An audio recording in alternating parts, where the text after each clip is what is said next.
Hi everyone, Dennis Foley from Acoustic Fields. Today we're going to talk about our drum platform and the horsepower and a little bit behind the design process that we went through for it. We sell a lot of drum platforms. Drummers love it.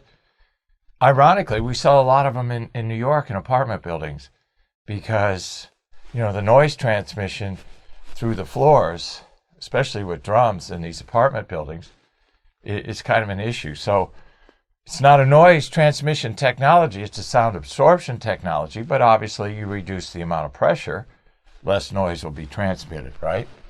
So it's a series of modules that fit together to form a platform for drums.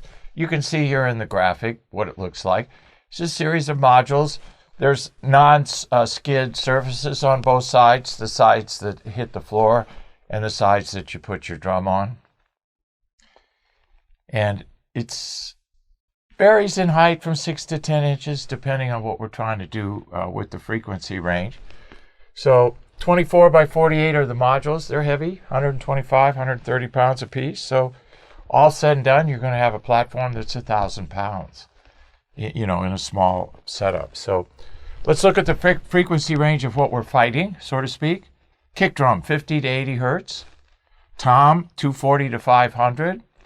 And the snare, 170 to 200. So we have to focus on those frequency ranges. Getting good sound in a room, getting good sound out of an instrument, getting good treatment in a room, it's not an accident. It's by design. Strategy, tactics. You say, oh, the room sounds good. Well, it's not by accident. No room that sounds good is an accident. You won't find that too often, okay? Especially with the knowledge people have of acoustics.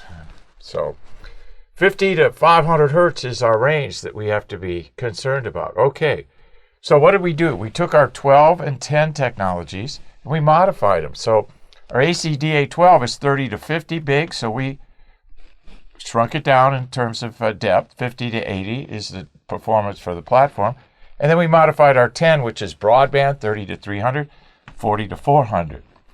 So, and then you want to grab that 500 cycle energy. We can use our foam ladders around the drums, and we're going to do a video about that shortly with a young drummer, young lady who's young and drumming, and you're going to get her firsthand impressions of it. So, kind of a new idea we came up. You got to manage all the source frequencies. You got to, because they're creating the problem, and then they get together with the room and they party and create resonances. So you got the drums and the room working against you. So that's really what's going on here. So the best place, if you have increased resolution, you're going to have softer execution, you're going to hear more. Drummers consistently tell me that the platform improves their performance. And that's what you want. You want to have improved performance. You want to grow. So lower frequency management, the best place to put it is next to source.